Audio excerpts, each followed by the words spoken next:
Nossa segunda manchete deve-se a uma questão que é estarrecedora, já pedi a ela, a Denise Gentil, que vem aqui na quarta, se eu não estou enganado, deixa eu ver aqui, Denise Gentil vai estar com a gente de quarta-feira, depois do Leandro Lanfredi, para tratar desse assunto com a gente, né, que é essa questão aí da situação desesperadora do povo brasileiro, afundado em dívidas e com uma situação de inadimplência que leva as pessoas até a pensar em suicídio é uma coisa dramática, efetivamente, que está acontecendo. Aí vem o ministro da Economia, né, o país hoje tem uma intervenção no Ministério da Fazenda feita pelas Big Techs, né? Então nós temos como ministro da Fazenda como eu chamo ele, Dario Meta Durigan, um ex-alto diretor da Meta, no caso do WhatsApp, uma das empresas da Meta, que foi escalando ali no interior do Ministério da Fazenda e hoje é o ministro da Fazenda. E não só ele é ex-Meta, como levou o chefe dele na Meta, o Pablo Belo, como um alto assessor do gabinete do ministro para a Meta, e lá, gente, uma coisa... tem entrada livre, entendeu? Articular aquela ida do Haddad lá para o Vale do Silício, para o Haddad prometer que ia entregar terras e água e energia do Brasil para a instalação dos data centers, das Big Techs, a coisa é feia ali. Então é isso. É um jovem, eu acho jovem, 41 anos, mas olha aqui como ele rapidamente já entrou na pose do ministro. Olha essa foto, que foto ministerial, né? Olha... É bem interessante essa foto, porque essa foto é essa mentalidade da burguesia de comando do Estado. Um terno impecável. Gente, o terno que esse sujeito está vestindo, eu não sei qual é a marca, mas eu garanto para vocês que eu acho difícil ter alguém aqui na nossa audiência que ganhe um salário para receber por mês o valor desse terno. Olha a gravata do sujeito, olha o sapato brilhante, olha a pose de alguém que chegou lá. Né? Olha a pose de alguém que chegou lá.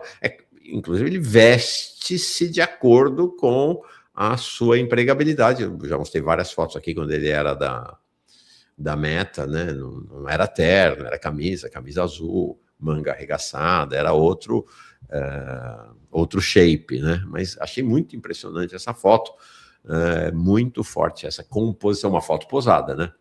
Então, ele escolheu posar para a foto deste jeito. E aí, ele posou para a foto numa entrevista para a Folha, né?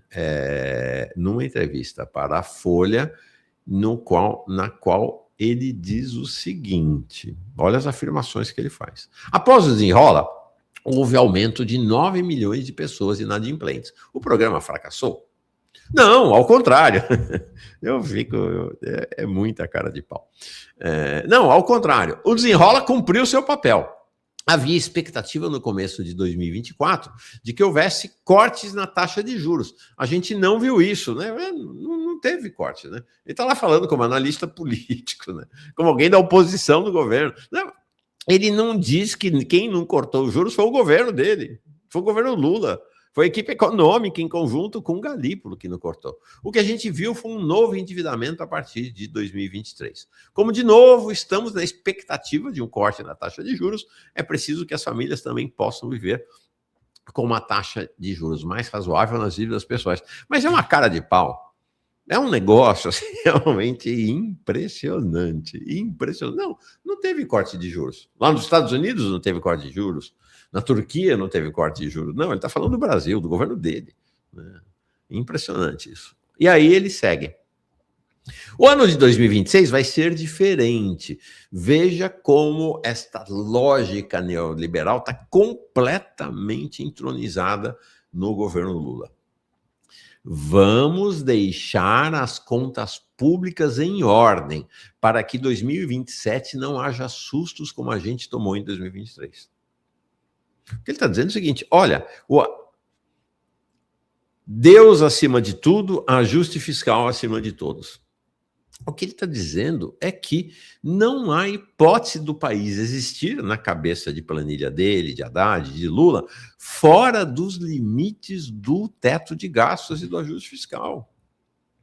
aquele responsável do Bolsonaro que rompeu com o teto de gastos do camarada Temer, do companheiro Temer, né? Companheiro Alexandre de Moraes, companheiro Temer, e fez o que fez, irresponsável. Não vamos fazer isso. Ó, o cenário é...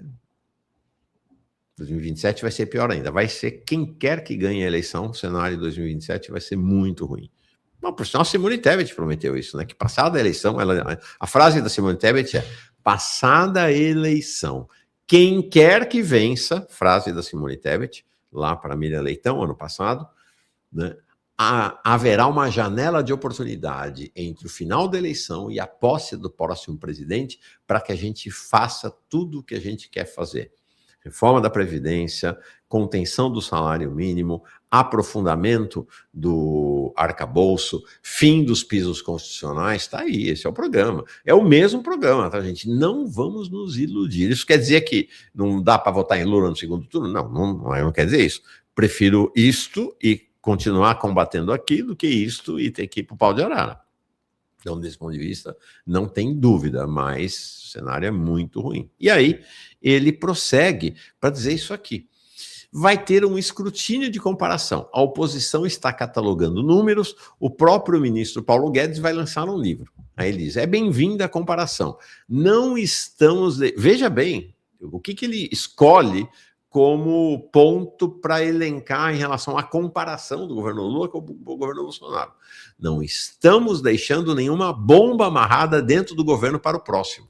Vamos respeitar as instituições. É um trabalho muito diferente. Não teve populismo em conta pública. Pelo amor de Deus, gente.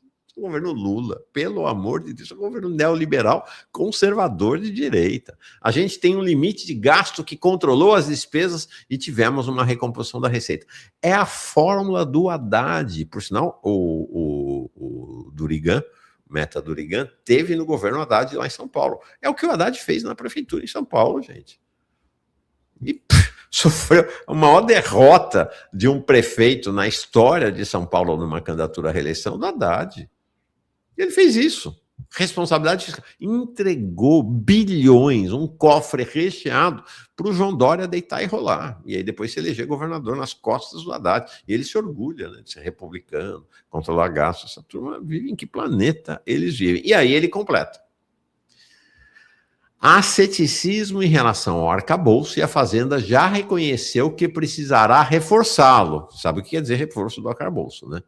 Se o próximo governo fizer um ajuste de 2% do PIB, então ele já está anunciando, vamos fazer mais um aperto de 2% do PIB. Como a gente fez, vai chegar no fim do próximo ciclo com uma situação muito melhor. Está entendendo que a situação muito melhor para ele é a destruição do Estado brasileiro? É preciso limitar as despesas obrigatórias. Olha aí, companheiro Elias Jabbour. Então veja que o discurso dele quando você fala que tem um programa econômico muito diferente, é igual, é o mesmo programa. É o mesmo programa do Flávio Bolsonaro e dessa turma aí, do lulismo. Limitar a despesa obrigatória. Limitar a despesa obrigatória quer dizer ir para cima da saúde e educação. Tá? É isso, é disso que se trata. Vamos em frente. Isso vai precisar avançar, sem ficar empurrando o problema para frente, ou seja, eles vão cortar o orçamento de saúde e educação, com um discurso que divide o país, mas divide o país o quê? Divide o país entre burguesia e os trabalhadores, né? E para eles, não pode, tem que ter um consenso, que é agradar a burguesia e enrolar, engambelar os trabalhadores. Isso não vai dar certo no próximo mandato, não. Escreve aí, não vai dar certo. Mas trazendo todo mundo para a mesa, chegando a acordos. E aí eles continuam. É limitar o BPC ou mexer nos planos de saúde e educação? Olha essa resposta do ministro da Fazenda, do governo Lula, no ano da eleição. Vários debates têm que ser enfrentados, como a gente fez no fim de 2024. As alterações feitas pelo governo Bolsonaro em 2021, flexibilização das regras, maldito governo Bolsonaro, né, que flexibilizou as regras. Essa é a lógica deles, a lógica de combate em relação ao governo Bolsonaro, que abriu, né, as torneiras do neoliberalismo. Tiraram o BPC de uma boa política eficiente. É preciso rever isso. Estamos agora discutindo o seguro-defeso, ou seja, vamos para cima do seguro-defeso no Congresso. Então, o que ele está dizendo? O BPC, que a prioridade do governo Lula foi cortar, continuará sendo prioridade do governo Lula 4, cortar. E o seguro-defesa dos pescadores artesanais, preparem-se, porque vai sofrer novos cortes. E aí, o que ele fala em relação à questão do nível de endividamento do povo brasileiro, que é desesperador? É o que eu disse.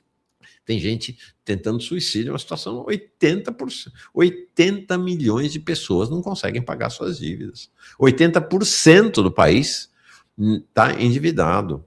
Sabe o que ele fala? Qual é a manchete nossa aqui hoje? E esse é o chocante. É que eles vão permitir que o trabalhador endividado use até 20% do seu fundo de garantia para abater dívida. Sabe o que isso quer dizer? O governo Lula 3, nesse cenário, nesse contexto, vai desapropriar os trabalhadores de até 20% dos seus recursos, dos trabalhadores do fundo de garantia, para entregar para os bancos. Isso é um escândalo. Não, se alguém não fica indignado com isso, por favor, é um escândalo. Por quê? Porque nós já vimos no Desenrola 1 e vai acontecer agora no Desenrola 2. Vai fazer o Desenrola e em 2027 a inadimplência vai explodir de novo, porque a taxa de juros não vai cair. Não esquece, não vai ter queda da taxa de juros. Então, assim, é isso. O que se trata é uma... Já falei, Denise Gentil vem conversar com a gente, explicar isso aqui detalhadamente. O governo vai se apropriar, vai tomar, vai desapropriar os trabalhadores e trabalhadoras brasileiros endividados, okay? Quase todo mundo, de até 20% dos seus recursos para repassar para os bancos. E as dívidas vão continuar, sob a alegação de que vai abater dívida. É dramático, de fato, é muito dramático.